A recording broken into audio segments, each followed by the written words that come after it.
Hello friends, I am here today not with a book video but with a life update. I kind of went back and forth on whether or not I actually wanted to film this update, but ultimately I think I've shared a couple of times a little bit about the pain that I've been in, so here we are. So the long story short is that I am having a hysterectomy Wednesday, April 19th. I wanted to try to film this earlier to maybe post it ahead of time, but I filmed it once and then my mind was just all over the place, so I had to make some notes to try to condense down what I was saying a little bit.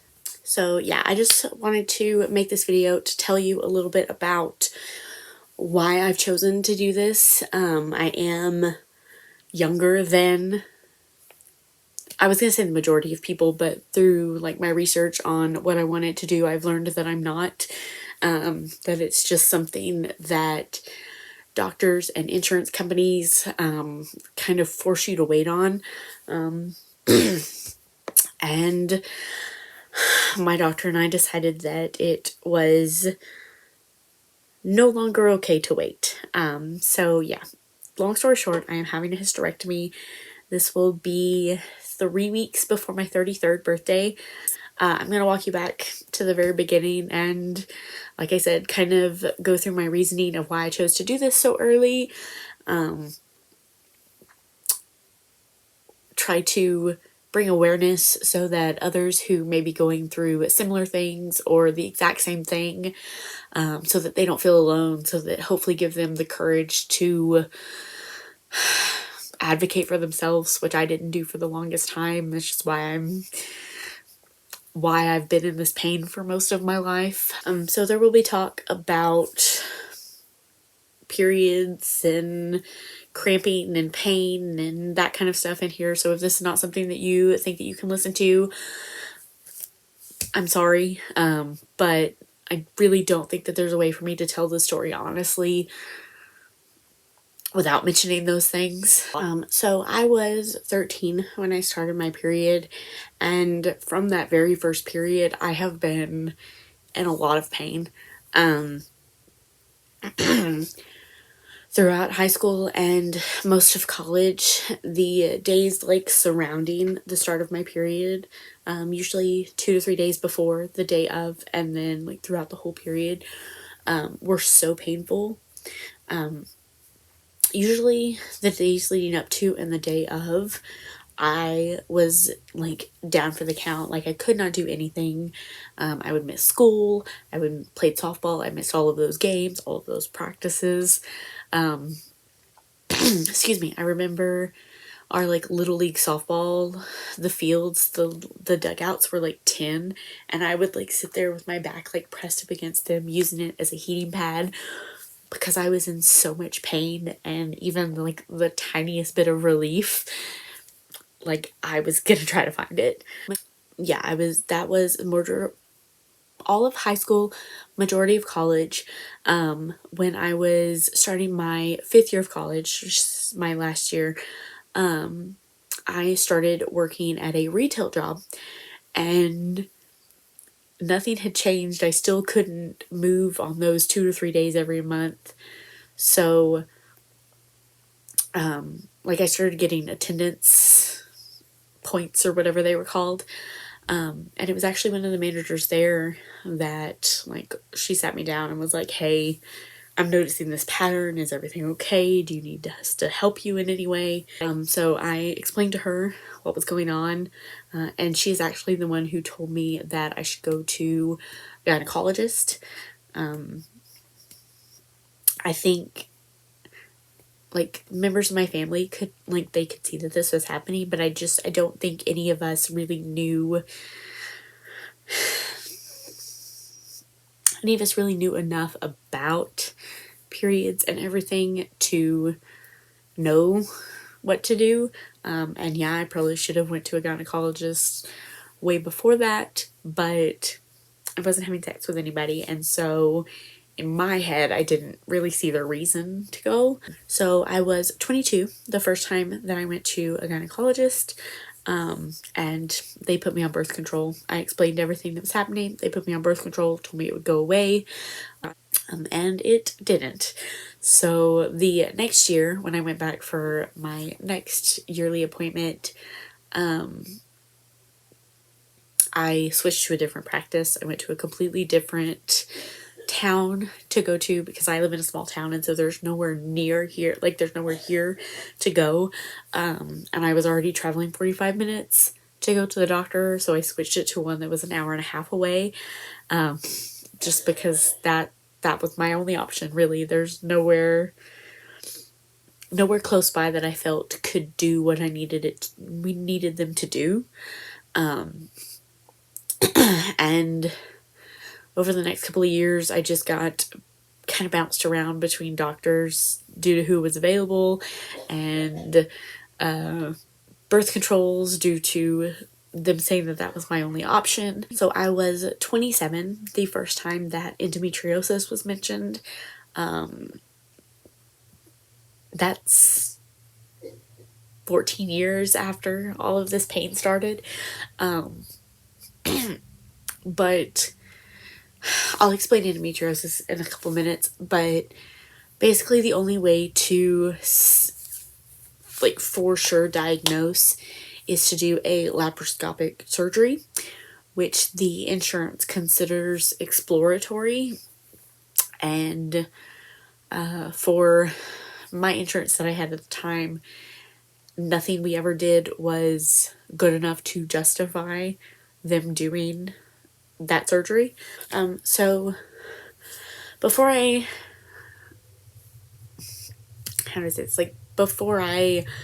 explain the two things that the doctor thinks that I might have, I wanted to describe the pain a little bit, because I think that's really what will help bring more attention to if you're feeling the same thing, if you're feeling similar. So the pain that I described that would knock me out for days, I would describe that as a cramping now. Back then I would just described it as the worst feeling in the entire world. But now I feel like now it was cramping. Like it, I can see looking back now how I minimized it as what everybody goes through, because it felt like cramping. Over the nearly 20 years that I've been having my period, and the 10 now that I've been on birth control, it's not just cramping anymore. Most days, I should have stood up so you could see this, but most days, like in my lower abdomen, it just feels like it's like a pulsing squeeze, just getting tighter, tighter, and tighter, and tighter, until like it's like almost like a white knuckle grip squeeze on my whole lower abdomen. Sometimes if there's pain off to either side, it feels like a stabbing, almost like over and over again, repetitive, sharp stabbing, and that can be on either side a couple of times, which is way more than it should have been. It would go from those sharp like stabbing pains on both sides and not just one or the other, into a really sharp pain like down the like lower spine, and then that would cause me to completely lose feeling in my legs. Thankfully, every time that that's happened, I have been like laying down or sitting down. So I don't know if it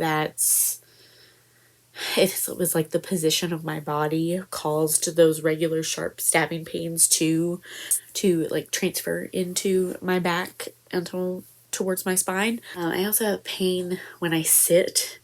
So if we've met and I stand awkwardly off to the side, it's because I'm in pain. And if I sit down, it's gonna be even worse. It's like when I sit, it feels like a pressure almost. Whether I sit on a hard surface or a soft surface, it feels like a pressure pushing up into the area. And yeah, if I'm already in pain, I will not sit, I will stand all day long. More recently, there's been a lot of fatigue and brain fog. It's, I think in 2021 was when I made a post saying that I was going to be taking a break for a little bit from my channel, and then like since then I haven't really been very consistent posting. It's honestly because I forget what I want to post. I either make plans to film it and forget to film it, or I would actually film it and then I would just forget to edit it. And then by the time I got around to it, I would hate the way that I sounded or the way that I looked or something about the video I would hate, which leads me to the mood swings that have happened. Well, I've always been kind of a moody person. Very easy to go from okay to like really upset or really angry or something like that. So I don't know if that's exactly related to this, but I would think somehow that's hormone caused or something. It was at my appointment this year in the beginning of February. I called, it was kind of time for my yearly appointment anyway, but I called specifically because, was it Christmas Eve, I started bleeding, and I bled through, I think it was Christmas Eve, so the 24th through the 27th or 28th. I forget exactly what day I stopped bleeding. And then less than 2 weeks later, I started bleeding again and bled for 18 days straight through a Disney World vacation. And I was taking iron supplements to try to boost that. I was making sure that I was taking my birth control at the same time every day. And nothing seemed to be helping stop the periods, and they are like heavy bleeding. I would say within the past like 2 years, maybe 2.5 years, the bleeding has been clotted, and it's like clotted to where I can feel it when it passes. Not just like little bits and pieces. Ooh, I kicked the camera. Not just like little bits here and there, but it was nearly every day I felt myself passing this, which when you're at work is not very fun. So when we got back from vacation, I called and I made an appointment. And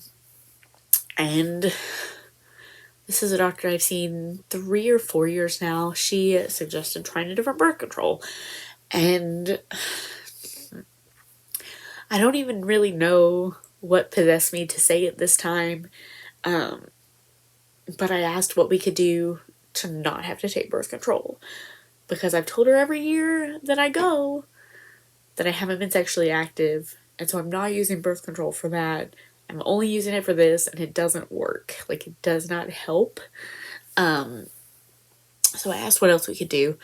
She explained that the only thing really to do would be to have a surgery, but that she wasn't a surgeon. She was just a gynecologist. So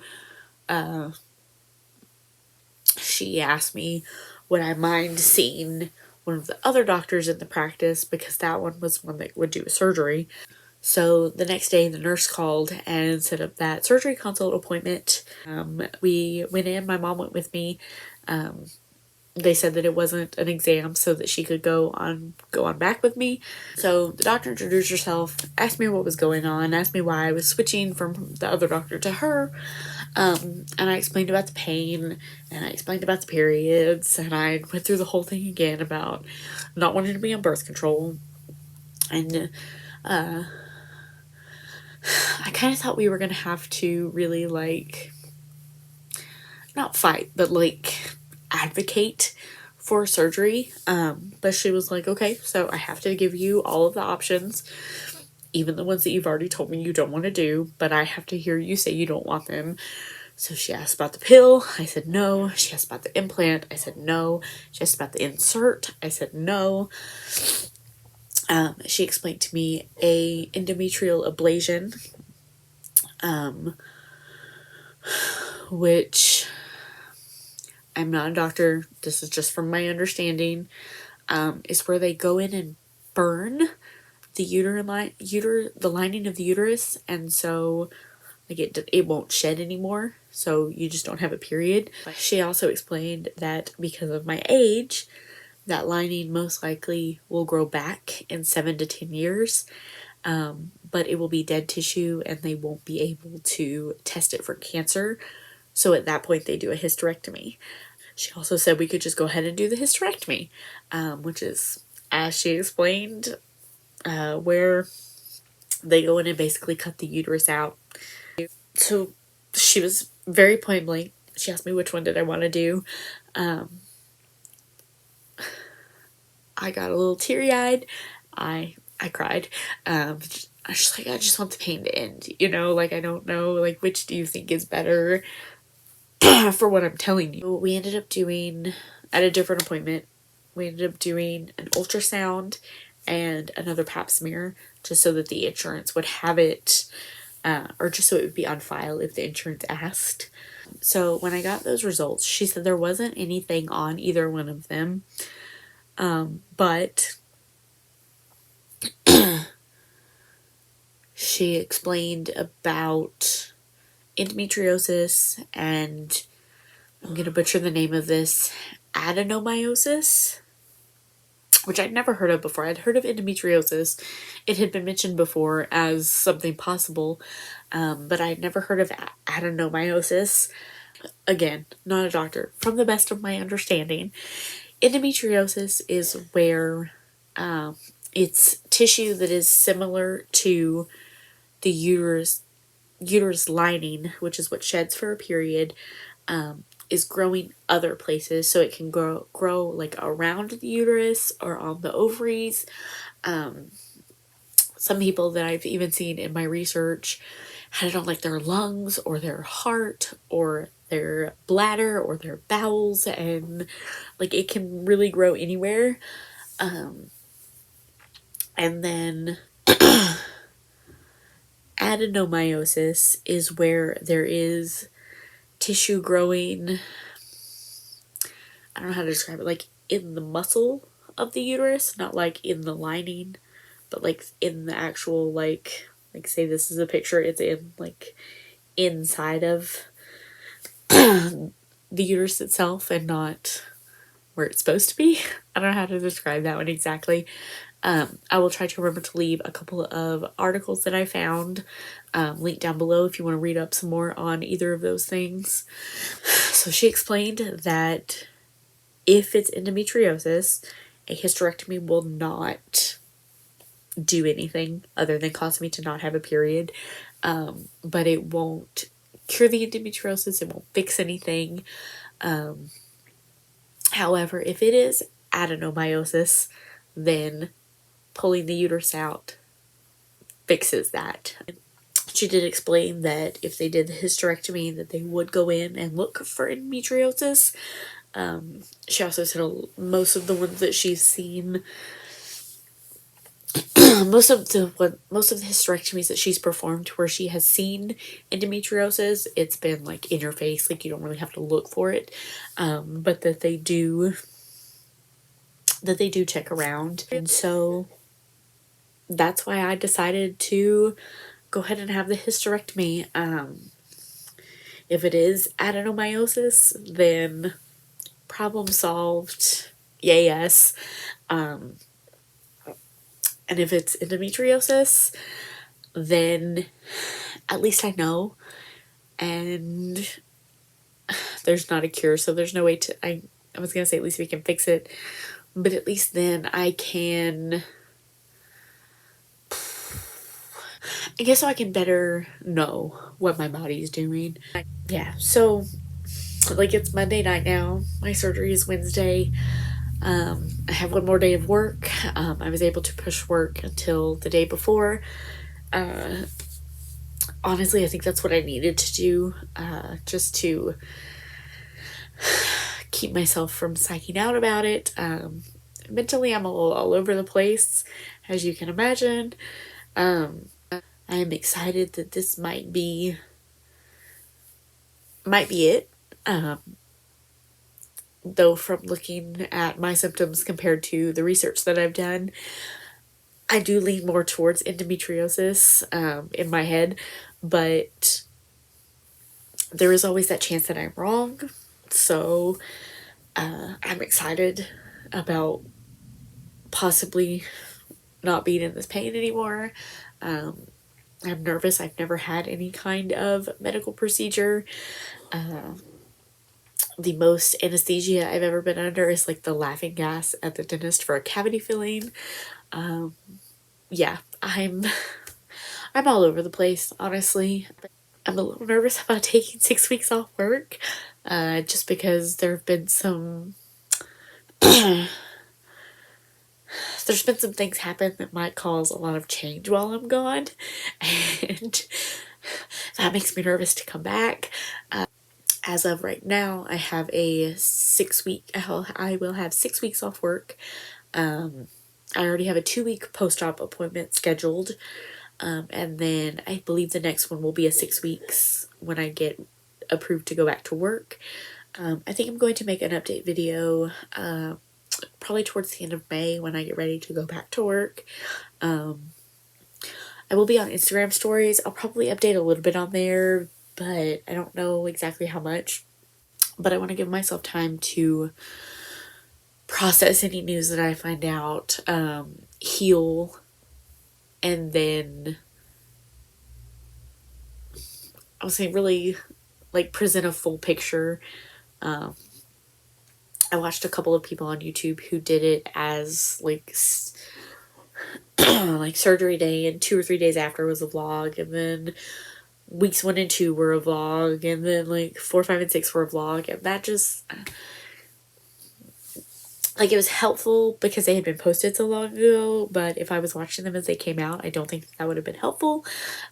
So I want to just do one big update video more towards when I'm healed. So that is my life update for now. I tried to keep this shorter, but I don't know if it actually worked. So thank you guys so much for watching, and I will see y'all on the other side of this. See you next time.